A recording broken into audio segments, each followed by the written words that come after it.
Boa noite, irmãos, graça e paz. Eu também me sinto muito honrado, privilegiado por estar aqui na primeira Igreja Batista de Floriano. Vocês são a primeira Igreja Batista de Floriano, né? Lá nós somos a primeira Igreja Batista de Brasília. Vocês usam o nome de Igreja Evangélica Batista, mas historicamente vocês são os pioneiros do trabalho batista nesta cidade de Floriano, que eu fiquei sabendo, aprendendo então que os árabes chegaram por aqui, plantaram a cidade, não é? E é assim que as cidades se plantavam, não é? Você tem um rio, você tem o comércio, começa um pequeno povoado, e gente vai passando, gente vai ficando, e com o passar do tempo as pessoas vão construindo suas vidas e fincando estacas, raízes. E a religião é muito importante para qualquer sociedade. É por isso que logo surgem os templos, porque nós precisamos de fé, nós precisamos de devoção, nós precisamos de comunhão uns com os outros, e a igreja é sempre um bom lugar para se fazer amigos. Olha eu aqui, nenhum de vocês, aliás, só o Ramon me conhecia pessoalmente, já esteve por lá, em Brasília, o avô dele é membro lá de nossa igreja, então o Ramon me conhecia pessoalmente, mas eu confesso que nem estava me lembrando do Ramon direito. Mas eu me sinto em casa entre vocês. Por quê? Porque somos todos discípulos do mesmo Jesus, servimos o mesmo Deus e nos acolhemos como amigos em qualquer lugar que venhamos a nos encontrar. A comunhão da fé, a comunhão na religião, a comunhão à sombra das asas do Onipotente, nos traz realmente conforto, bem-estar, tranquilidade. Como é bom você estar viajando, enfrentar alguma dificuldade e ver lá uma igreja e poder bater naquela porta e dizer: olha, eu sou irmão, estou precisando de uma ajuda. E quantas vezes nós pastores, não é, recebemos um telefonema de alguém e fala: estou lá em tal cidade, eu estou indo para tal cidade, tem alguém que possa ajudar? Tem. A gente com um telefonema hoje encontra um amigo, e mais vale o amigo perto do que o irmão longe. Então, muito agradecido a Deus pela oportunidade de conhecer vocês pessoalmente, de compartilhar com vocês a palavra de Deus. É a minha grande alegria na vida. Meu ministério já atravessa algumas décadas, meu trabalho pastoral, e eu agradeço a Deus, porque é uma honra poder falar de Deus, anunciar o Evangelho, ensinar as Escrituras. Nós somos privilegiados por termos esta missão. Meus amigos pastores que estão aqui sabem como é uma função honrosa. Mas vocês ainda têm um pastor que canta bem, né? E é bom, né? Não é bom alguém que prega e canta bem, não é não? Parabéns, meu amigo, muito agradável, fui muito edificado mesmo esses dias de louvor. Eu participo de uma igreja também que tem boa musicalidade, mas fui muito abençoado, muito edificado, o amor, a acolhida carinhosa. Ontem eu me queixei um pouco da minha garganta, e o culto não terminou, a pastilha já chegou na minha mão. Enquanto nós estávamos aqui encerrando o culto, alguém já foi na farmácia, tudo bem que é ali do lado, né? Mas já veio aqui, já trouxe algo para me ajudar na minha dificuldade. Isso é amor, irmãos. De coração, muito obrigado por todo o carinho lá no hotel, a forma carinhosa como eu fui recebido, em todos esses momentos. O pessoal da comitiva do almoço, né? A comitiva do almoço sempre tira proveito do pastor visitante. O Ezequiel foi, ontem nós almoçamos lá em Teresina, né, Ezequiel? Ele trabalha, mas digno do salário do seu trabalhador, né? Pelo menos almoçar junto a gente almoça, né? Amanhã não sei quem é que vai almoçar com a gente, mas sempre é bom ter a mesa com os amigos. Muito obrigado pelo convite gentil, e espero que de alguma forma também a minha estada entre vocês tenha sido uma bênção, ou esteja sendo. Eu falei na noite de ontem sobre Jesus como o caminho, e finalizamos mostrando em Isaías 35, que havia uma profecia sobre um caminho santo, que até os menos certinhos, né, acertariam o caminho, até o louco acertaria o caminho. E percebemos então que Jesus veio cumprindo aquela expectativa messiânica que Isaías anunciou, seja pelas curas, seja pelos milagres, seja pelo ensino, seja por uma proposta de trazer justiça e paz. Então Jesus é o caminho, e é o caminho para o Pai, é o caminho para Deus. E hoje pela manhã nós éramos menos pessoas, mas conversamos bastante sobre Jesus ser a verdade.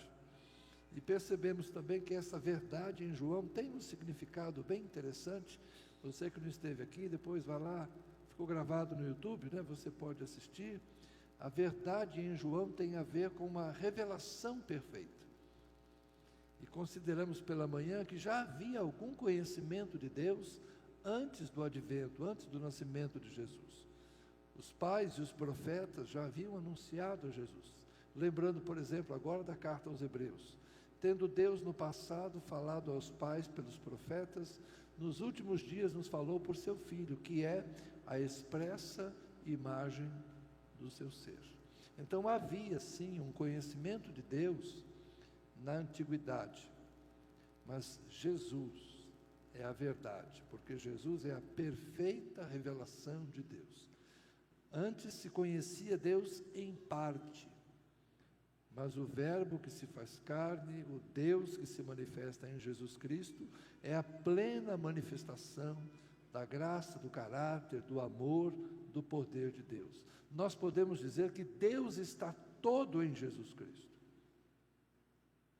Amém? Não é assim que a gente crê? Jesus é nosso Salvador e é nosso Deus. Na carta a Tito, Paulo fala isso. Nosso Deus. Tomé, depois que toca nas mãos de Jesus após a ressurreição, fala: Senhor meu e Deus meu. Então nós conhecemos a Deus em Jesus Cristo. Por isso Ele é a verdade. Ele é a perfeita manifestação de Deus. Não é uma sombra, não é uma revelação, não é um conhecimento parcial, mas é o conhecimento perfeito, pleno do próprio Deus. E hoje eu quero falar sobre a terceira frase, a terceira palavra de João 14,6. Jesus disse: eu sou o caminho, a verdade e eu sou a vida. A vida é outro termo muito precioso no Evangelho de João. Você observar, muitas vezes João vai usar ou vai colocar nos lábios de Jesus, ora é o narrador, é o evangelista, mas a palavra vida aparece muitas vezes em João. E é sempre usada numa acepção de vida eterna, uma vida verdadeira. João 10,10, eu vim para que tenham vida e a tenham em abundância, ou a tenham plenamente.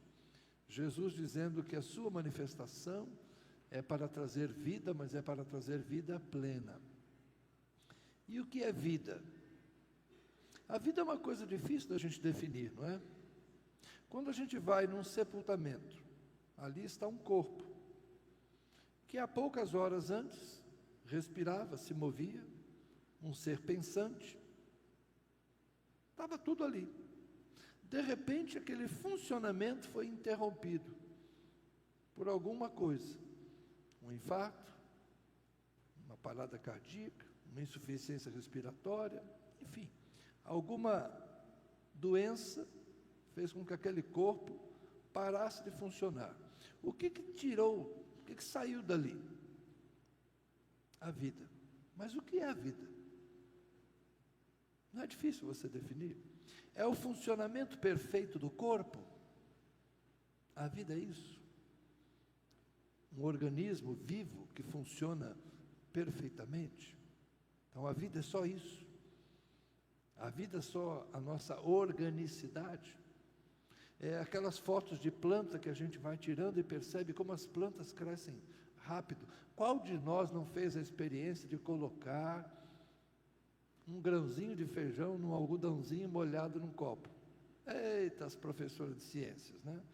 Todo mundo, quem um dia colocou um algodão molhado, um feijãozinho lá, vamos lá, levanta a mão. Todo mundo, meu Deus, no Piauí vocês não fazem isso, não? Lá em Brasília todo mundo faz. E você vai percebendo que a casquinha do feijão se rompe, e cresce um caulezinho para cima, uma raizinha para baixo, daí a pouco uma folhinha, e a gente não tem paciência e deixa morrer.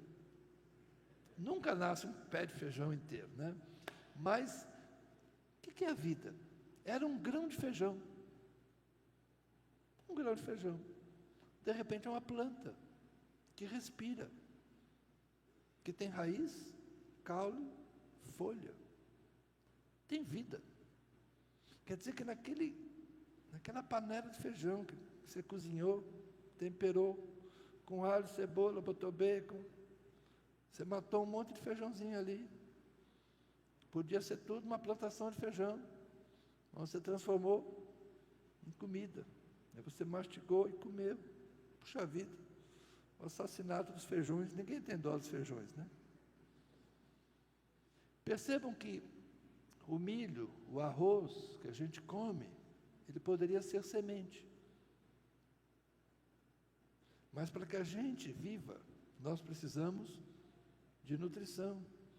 Então nós comemos a vida, olha que interessante. A vida vegetal alimenta a nossa vida animal. O organismo de um ser vivo vai alimentar um outro ser vivo. E aí nós temos um fenômeno que se chama o quê? Cadeia alimentar. Estava a velha em seu lugar, veio a aranha atrapalhar. Aranha na mosca, mosca na velha, velha filha. Lembra essa musiquinha? Né? O gato no rato, o rato no gato, cachorro na velha, um monte de coisa lá, né? É muito longo, eu não vou contar aqui agora, não, senão demora muito esse negócio. Uma vida depende de outra vida. A vida que você recebeu dos seus pais dos seus avós, e vai indo. Seres vivos transmitem vida. Qual o grande problema da existência? É que nenhuma vida dura para sempre, né?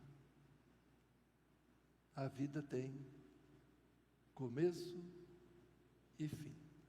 Então, o grande dilema da humanidade sempre foi a limitação que o tempo nos impõe, a morte. Alguns já estão chegando à conclusão que esse corpo, como nós temos hoje, de fato o limite dele é em torno de 115 anos. Porque raramente, mesmo aqueles que vivem muito, pode observar, morreu a mulher mais velha do mundo, tinha 116. Daqui a pouco morreu o homem mais velho do mundo, tinha 117. Morreu a nova mulher mais velha, 115.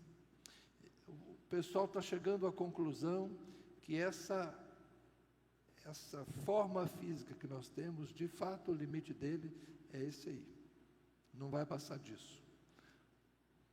Seja alimentação, seja exercício, seja tudo que você puder fazer para preservar a sua saúde, nós não vamos passar disso. Por quê? Porque a nossa espécie tem uma limitação cronológica. No passado era muito diferente. Na época do rei Davi, as pessoas morriam com 40, 50 anos.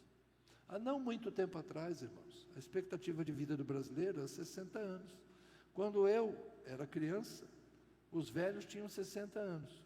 Agora eu tenho 60 anos, olha como eu estou vestido. Velho é sua avó. Né? Os homens de 80 lá da igreja estão fazendo caminhada. Não é? A expectativa de vida do brasileiro já está batendo 76, 78. E isso é a média, ou seja, muita gente está vivendo mais. Então, a vida, que já foi mais curta no passado recente, hoje é mais longa, mas a realidade que se impõe é a morte. Os antigos faraós queriam viver para sempre, mas não viviam. faziam as pirâmides para serem lembrados, levavam consigo a sua comitiva, cavalos e tesouros, e pensavam que do outro lado eles teriam companhia, mas iam para a sepultura. E a Bíblia não é muito otimista no Antigo Testamento quanto à vida depois da morte. A Bíblia tem diferentes compreensões. Em alguns textos vai dizer assim: a morte e a sepultura não te louvam, Senhor. É como se a morte fosse a inexistência. Lá em Eclesiastes, o espírito vai para Deus e o corpo vai para o pó. É uma ideia de inexistência. Então, os do passado tinham as mesmas dúvidas como a gente. Eu sei que de vez em quando vocês querem saber como é que é depois que morre, para onde a gente vai depois que morre, a gente vai conhecer os outros depois que morrer, como é que vai ser? Ai, meu Deus do céu, eu não vou ficar feliz no céu se eu não achar minha mãe. Como é que eu fico pensando, se minha mãe foi para o inferno e eu estou no céu? Meu Deus, o meu céu vai ser um inferno porque minha mãe não está lá. A gente fica pensando mil coisas sobre a vida depois da morte, mas qual a certeza que a gente tem? Certeza, certeza, certeza, a gente tem que vai morrer. Como é que é depois da morte? Se você tiver muita pressa, a gente conhece uns caras que resolvem esse negócio para você. Vai lá para o Rio de Janeiro. Rio de Janeiro tem uma turma lá. Bom, mas Jesus tem resposta. Eu já ouvi a frase: a única coisa que não tem jeito é a morte. Só não tem jeito para a morte. E aí eu corrijo: tem. Para a morte tem jeito. O jeito se chama Jesus. Por isso que ele diz que ele é a vida. Ele veio resolver o grande problema da humanidade, que é o medo da não existência, o medo de desaparecer. O cinema tem trazido algumas reflexões interessantes. Hoje já se fala em transhumanismo. Tem gente já pensando em como é que nós poderemos viver mais se esse corpo biológico se unir a algum tipo de equipamento. Os mais antigos vão lembrar do Robocop. Os mais antigos vão lembrar do Robocop, que é um cérebro de um policial que é colocado em um robô e ele se torna um policial robô. Mas aí ele tem uns tilt de vez em quando, que ele começa a lembrar da vida dele enquanto ser humano. Isso foi há muito tempo atrás. Isso é uma versão mais nova, mas é a mesma coisa. Mas recentemente também teve 2 filmes interessantes. Um é Lucy, que ela usa um tipo de droga lá, ela ingere, é uma história confusa, e ela vai se tornando numa inteligência cibernética. E ela vai se tornar um computador. Tem um outro filme com o Johnny Depp que ele morre, mas a sua inteligência é colocada, a sua pessoa, na verdade, fica num conjunto de computadores que tem lá no lugar. Talvez vocês já tenham assistido esse filme. E a mulher dele vai lidando com aquela realidade, que seu marido está vivo, a consciência do seu marido está num sistema de computadores. Há um outro filme com Ben Kingsley, que ele é um homem rico, e ele paga para que a sua consciência seja transferida para um corpo de um homem mais jovem. Então, alguns filmes já estão trabalhando essa ideia de como o ser humano vai poder superar a limitação do corpo físico, ou transferindo sua consciência para uma máquina, ou combinando seu cérebro num lugar biológico, mecânico, seja lá o que for. Enfim, é o desejo da vida eterna. Os homens têm o desejo da vida eterna, ou de viver mais. E Jesus vem responder a isso. Só que a resposta de Jesus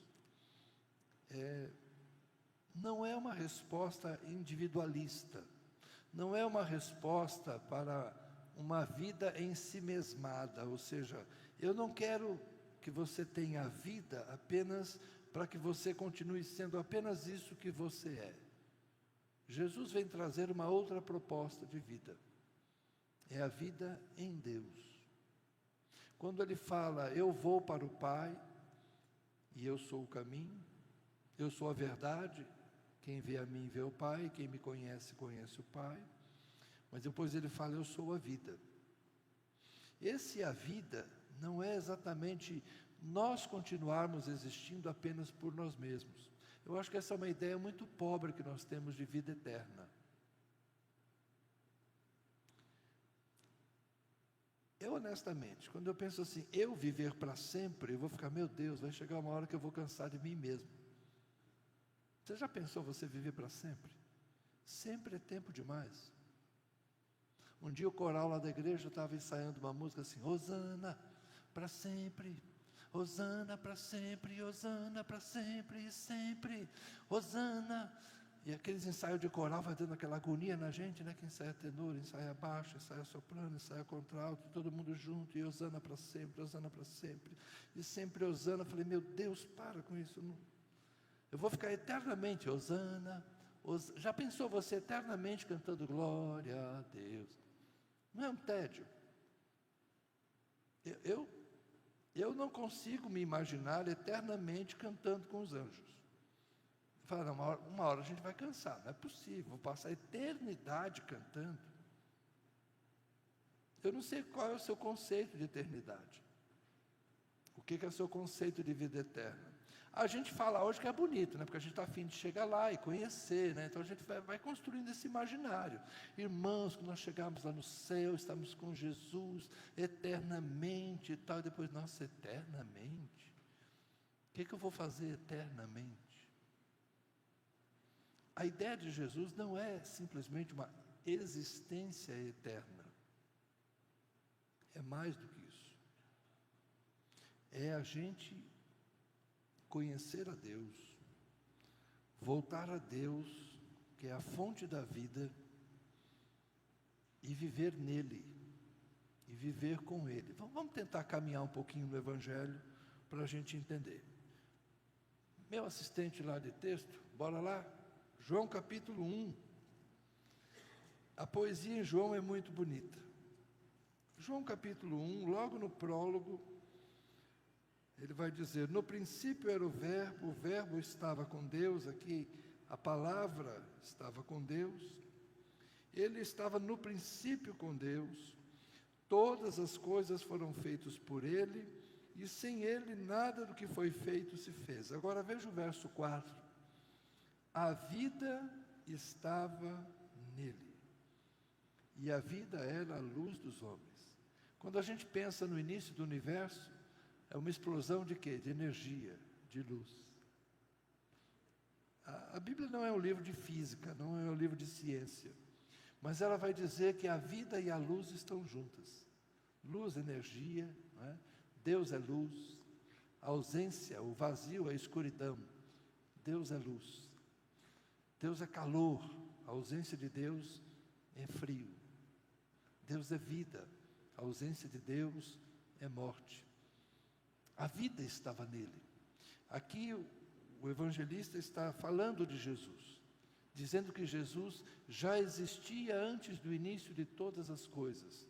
No princípio, o Antigo Testamento começa assim, no princípio criou Deus o céu e a terra. Bereshit bara Elohim. O Novo Testamento começa da mesma forma, no caso João, né, na sua forma de expressar o início. No princípio era o verbo. Então, se no princípio Deus cria os céus e a terra, no princípio Jesus está com Deus. E a vida estava nele. Percebam que a ideia é que a vida procede de Deus. Deus é mais do que o Criador. Ele é aquele que concede à sua criação que tem a vida. Quem criou esta garrafa não criou um ser vivo. Mas quem criou a água que está dentro dessa garrafa e imaginou o ser vivo? Porque os seres vivos precisam de água, sejam no reino animal, seja no reino vegetal, sem água não tem vida.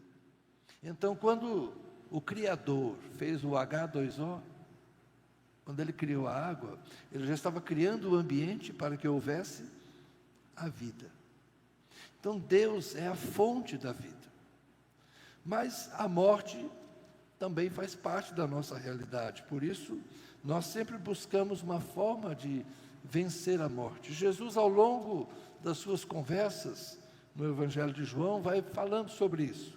No capítulo 3, ele se encontra com Nicodemos, e ele fala para Nicodemos, João 3, 5, em verdade lhe digo que quem não nascer da água e do Espírito não pode entrar no reino de Deus.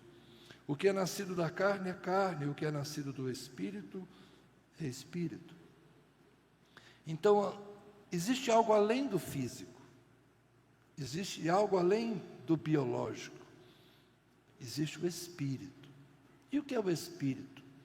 É aquilo que a gente não consegue definir, é como o vento, que a gente sente o movimento, sabe que estamos envoltos nele, estamos imersos nele, no ar, mas ao mesmo tempo não podemos dizer de onde vem, para onde vai. Então, Jesus está dizendo para Nicodemos que é preciso não só nascer da carne, fisicamente, mas também temos que nascer do Espírito. E é essa vida que Ele vem nos dar. Pouquinho adiante, João capítulo 6, Jesus está conversando com as pessoas e o discurso é um pouco duro. No verso 32 ele diz, João 6,32, Jesus lhes disse, em verdade lhes digo que não foi Moisés quem deu o pão do céu para vocês. Quem lhes dá o verdadeiro pão do céu é meu Pai, porque o pão de Deus é o que desce do céu e dá vida ao mundo. O pão que desce do céu dá vida ao mundo. Moisés alimentou o povo no deserto para que essa vida biológica se tornasse possível. Os israelitas no deserto do Sinai comiam diariamente o maná. Sim, se mantiveram vivos. Quando tiveram sede, beberam água da rocha. A vida física foi mantida. Mas Jesus diz, o verdadeiro pão do céu, quem concede é o meu Pai, e Ele dá vida ao mundo. Então não é simplesmente essa vida física, Jesus tem algo a mais. Verso 47 do mesmo capítulo 6.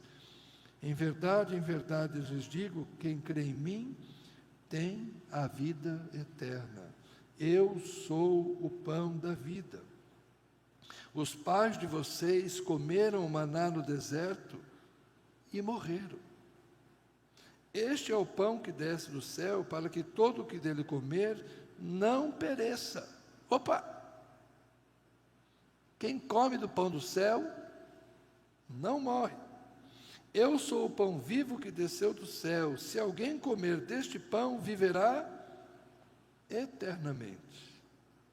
E o pão que eu darei pela vida do mundo é a minha carne. Olha que interessante. Então Jesus vai se apresentando como doador da vida, mas um doador da vida eterna. E nós, em geral, meus irmãos, na nossa cabeça, a gente só pensa na continuidade dessa nossa vida do jeito que ela é. Fala a verdade. Não é mais ou menos isso que a gente pensa? Quando a gente pensa em viver eternamente, a nossa preocupação é o seguinte: se eu viver para sempre, eu vou ficar com que corpo? O dos 30 ou dos 80? Se for para ficar com dos 80, eu prefiro morrer com 30, igual Jesus, para passar eternamente enxutinho. Na vida eterna, eu vou ser gordo ou eu vou ser magro? Os carecas ficam preocupando se eles vão voltar a ter cabelo. Aquelas preocupações que a gente tem com as leis da gravidade, né? As irmãs devem ficar pensando assim: Senhor, me permita que na vida eterna não haja celulite, estrias, rugas, marcas de expressão, bigode chinês, Senhor. Tira tudo isso de mim. Você já pensou você passar eternamente, né? Então a gente começa a pensar no quê? Parece que eu estou brincando, mas é verdade. A gente não consegue imaginar a vida eterna sem associá-la com a nossa condição biológica de hoje. As perguntas que eu sempre escuto são essas. Vou lembrar como é que eu vou ser? Com que corpo vai ser? Já pensou eu no céu de óculos? Porque eu sou míope, a gente passar eternamente, eu e a Lécio precisando de óculos. gente sabe que não vai ser assim. Mas a gente também não sabe exatamente como vai ser, né? Então, essa questão da vida eterna, para nós, ela é um mistério. Ela é como um véu que está posto. A gente não consegue enxergar. É por isso que o autor de Hebreus vai dizer que é como uma âncora lançada. Quando o navio joga a âncora lá no fundo do mar, ela prende alguma coisa. Mas o marinheiro nem sabe o que está estabilizando o navio. A âncora está presa lá embaixo. Assim é a nossa esperança no Senhor. Assim é a nossa fé. Ela está firmada nele. A gente não vê, mas a gente crê. Não caminhamos pelo que vemos. O que nos move é o que nós cremos. Cantamos isso. Então, a nossa expectativa de vida eterna não é o que vemos. É o que cremos. Mas a gente pode avançar um pouco mais. João 17, a oração sacerdotal de Jesus. Verso 3. A vida eterna é esta: que conheçam a Ti, o único Deus verdadeiro, e a Jesus Cristo, a quem enviaste. Olha que definição linda. A vida eterna é esta: que conheçam a Ti e a Jesus Cristo. É uma outra forma de pensar, não é? Conhecimento de Deus. Conhecer a Deus, estar em Deus, viver em Deus, conhecer Jesus. Qual é o segredo para termos a vida eterna? Conhecer a Deus, conhecer a Jesus. É importante que a gente pense nisso. Você que está aqui hoje e ainda não desenvolveu no seu coração a fé, você que está aqui hoje tem mais perguntas do que certezas, que tem mais medo do que segurança, você que tem medo de morrer, porque não tem certeza da sua salvação. Para você que está aqui esse verso, a vida eterna é esta: conhecer a Deus e conhecer a Jesus Cristo, a quem Ele enviou. Aliás, no Evangelho de João, no capítulo 20, eu acho que é o verso 21, um pouquinho mais para frente, 31. João 20, 31, ele dá o motivo do Evangelho. Estes, porém, deixa eu ler o 30 primeiro. Na verdade, Jesus fez diante dos seus discípulos muitos outros sinais que não estão escritos neste livro. Estes, porém, foram registrados para que vocês creiam que Jesus é o Cristo, o Filho de Deus, e para que, crendo, tenham vida em seu nome. Então, você que ainda não desenvolveu fé em Jesus, você que ainda não conhece a Jesus, saiba que a solução para a morte é crer em Jesus. O Evangelho foi escrito para que você tenha oportunidade de ouvir, e ouvindo, venha a crer, e crendo, tenha vida e vida eterna, em nome de Jesus. Mas quem ouviu a pregação de ontem e a de hoje sabe que no final eu sempre caminho por uma outra correlação estranha. O Evangelho de João registra o maior milagre de Jesus. Qual vocês acham? Bom, pelo menos na minha opinião. Qual vocês acham que é o maior milagre que Jesus operou? Qual vocês acham que foi o... Vamos lá. A ressurreição de Lázaro. Este foi o maior milagre que Jesus operou. Por quê? Capítulo 11 do Evangelho de João conta uma história que, na verdade, deveria estar nos 4 evangelhos, né? Se é o maior milagre, por que só João registrou? Essa é uma pergunta difícil da gente responder. Os estudiosos da Bíblia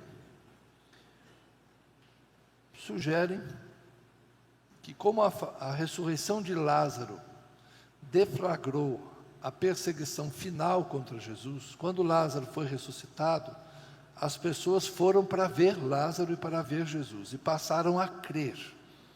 Então, os líderes judeus disseram: agora nós temos que matá-lo, e matar também a Lázaro, senão todos vão crer. Então, é uma suspeita de que os primeiros evangelistas não contavam muito essa história, não davam muita publicidade a essa história, para proteger Lázaro e suas irmãs, para que eles não viessem a ser perseguidos e mortos por causa da história do seu milagre, não é? Então era algo muito, muito poderoso, digamos assim, é uma possibilidade. E João, quando escreve seu evangelho, muito tempo depois, Lázaro já havia morrido de novo, não é? Porque Lázaro foi trazido de volta à vida, no mesmo corpo, mas depois voltou a morrer. Mas a gente não sabe exatamente por que Mateus, Marcos e Lucas não contam a história da ressurreição de Lázaro e por que João a conta com tantos detalhes.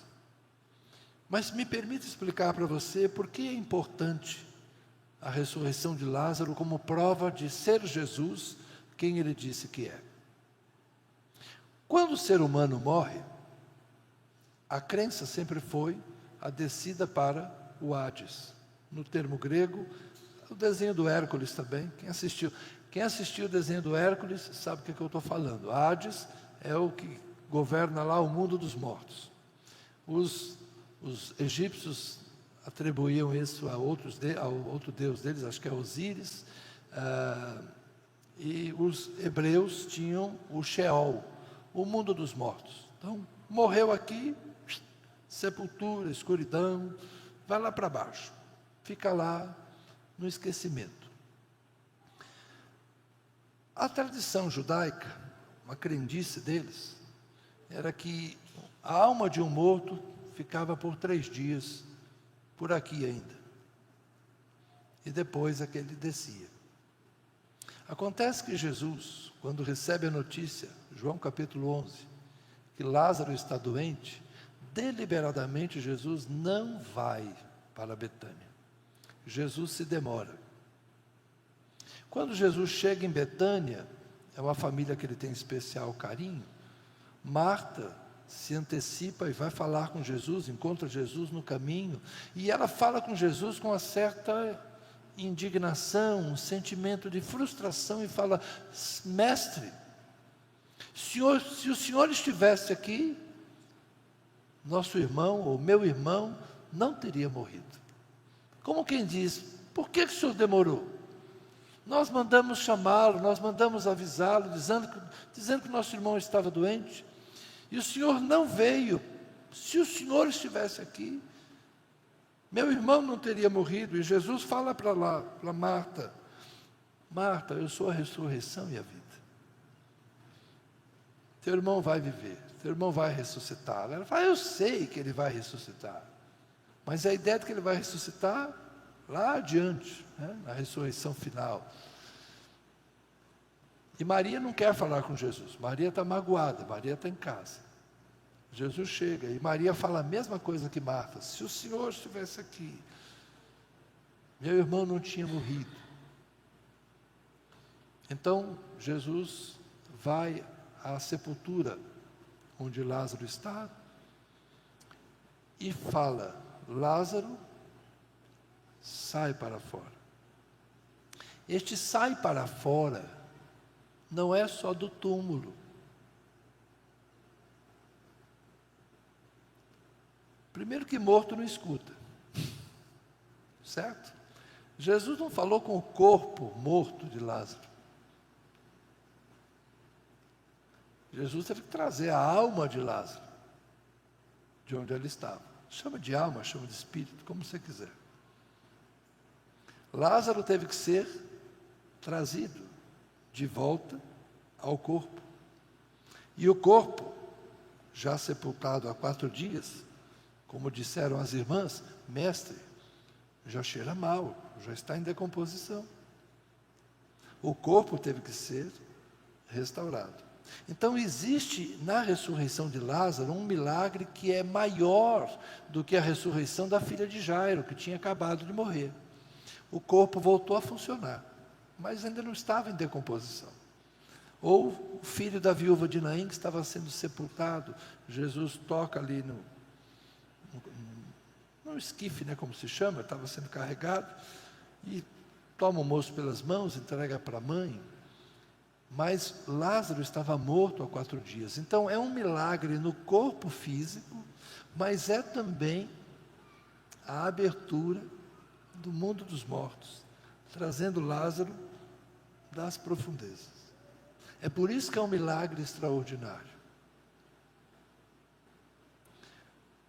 Às vezes a gente esquece disso, que o corpo e a alma, essa junção, a isso nós chamamos vida. Lembra da criação? Como é que é descrita a criação? Deus faz um corpo, sopra nele o fôlego de vida e ele se torna alma vivente, ou se torna um ser vivo. Jesus faz um milagre trazendo ao corpo morto de Lázaro de volta seu espírito, e Lázaro se torna um ser vivo de novo. É um milagre extraordinário. E Lázaro, bem que Lázaro podia ter resolvido muitas das nossas dúvidas, né? Se em vez de João ter escrito o Evangelho fosse Lázaro, facilitava a nossa vida. A gente ia perguntar: Lázaro, como é que foram aqueles 4 dias?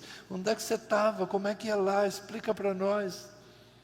Eu sei, aquilo que a gente quer saber nunca está aqui. É porque as nossas perguntas não são importantes. A verdadeira pergunta deve ser: o que eu faço para ter a vida eterna? E isso Jesus respondeu: creia em mim. Porque as irmãs de Lázaro creram, e elas viram a glória de Deus. E ainda que o nosso corpo, em algum momento, descanse na sepultura, como diz o Salmo 16, o Senhor não se esquecerá de nós, e o Senhor nos levantará no dia de Cristo. A vida eterna, meus irmãos, será uma grande surpresa, será aquilo que Paulo poeticamente disse: ainda não subiu ao coração do homem aquilo que Deus tem preparado para aqueles que o temem ou para aqueles que nele esperam. Nós não temos a menor ideia da grandeza das coisas que Deus preparou para nós na vida eterna. Mas uma coisa eu sei: só entrará na vida eterna aquele que crê em Jesus. Então eu creio que nele estava a vida. Antes que o universo fosse criado, a vida já estava em Jesus. Eu creio que o Cristo encarnado, que pregou, que falou com as pessoas, que curou enfermos, ele é o pão vivo que desceu do céu. Eu creio que Jesus é a água viva que descedenta. Mas eu creio no poder da ressurreição, porque como Jesus disse a Marta e a Maria, Ele é a ressurreição e a vida, e aquele que crê nele, ainda que venha a morrer, viverá. E o objetivo da vida de Jesus é nos livrar da morte e da morte eterna. Se você tem medo de não existir, a resposta para isso é Jesus.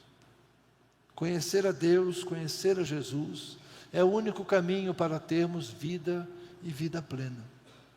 Mas é mais do que essa vida biológica. É uma vida de alegria, é uma vida de paz, é uma vida de justiça, é uma vida de consolo, é uma vida de santidade.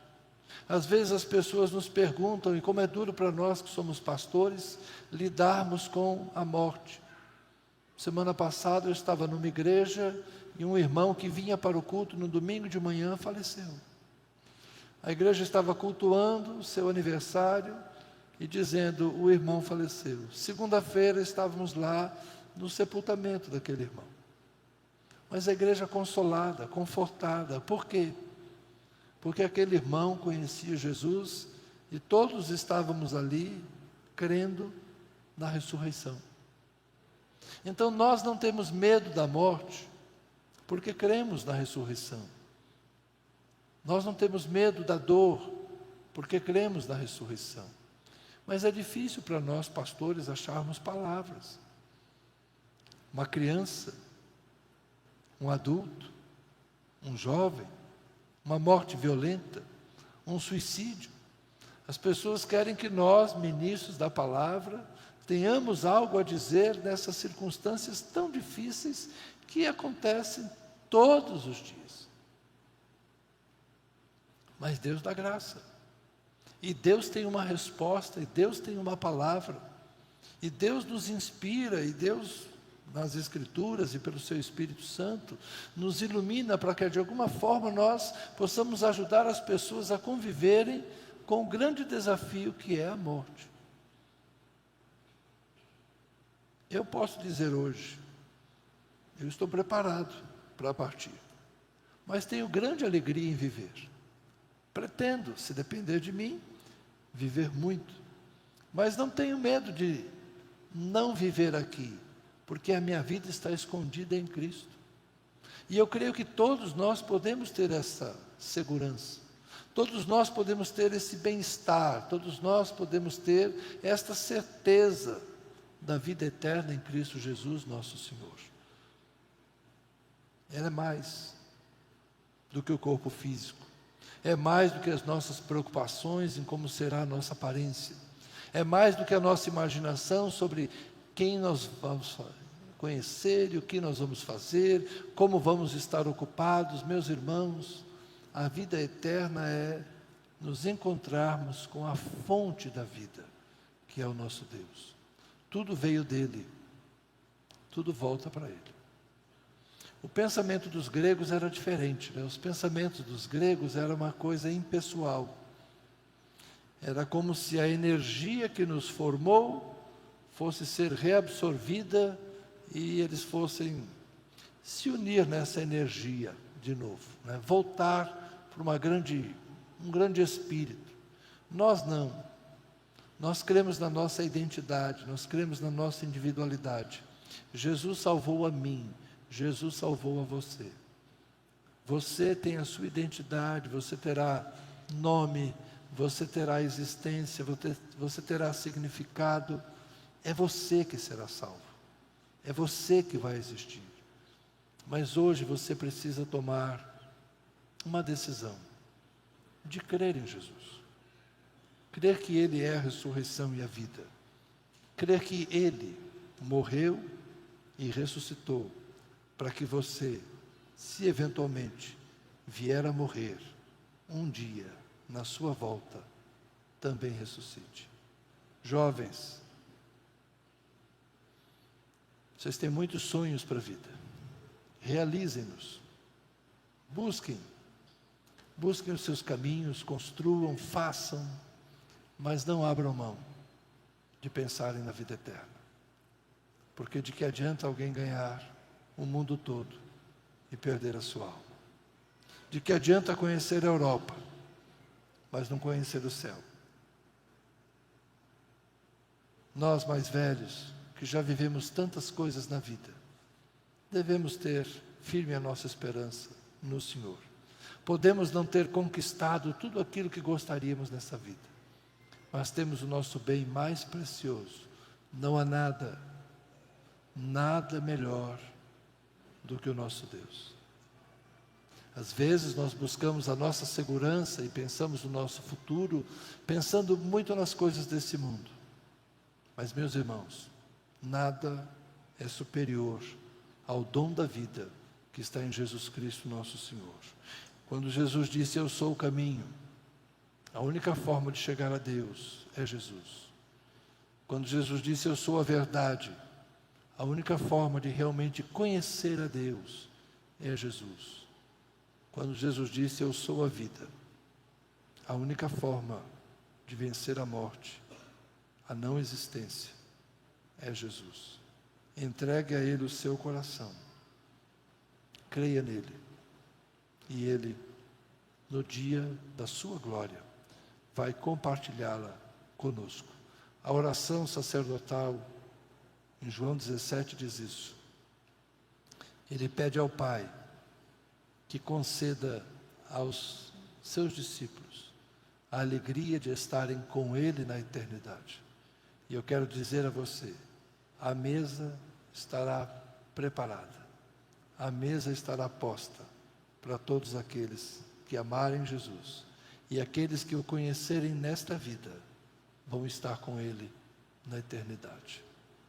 E isso é o bem mais precioso que você pode ter. Amém? Vamos orar. Senhor, a vida está escondida em Jesus Cristo. A vida é como uma semente que hoje está plantada em nosso coração. Ainda não sabemos o que seremos, ainda não se manifestou o que haveremos de ser. Mas uma coisa nós cremos, Senhor, que tal qual é Jesus, assim nós seremos. Assim como Ele foi levantado da sepultura e glorificado, nós no dia de Cristo haveremos também de ser levantados e glorificados. Assim como Ele foi assunto aos céus, nós haveremos também de ser levados. Senhor, nós queremos reafirmar a nossa convicção e a nossa gratidão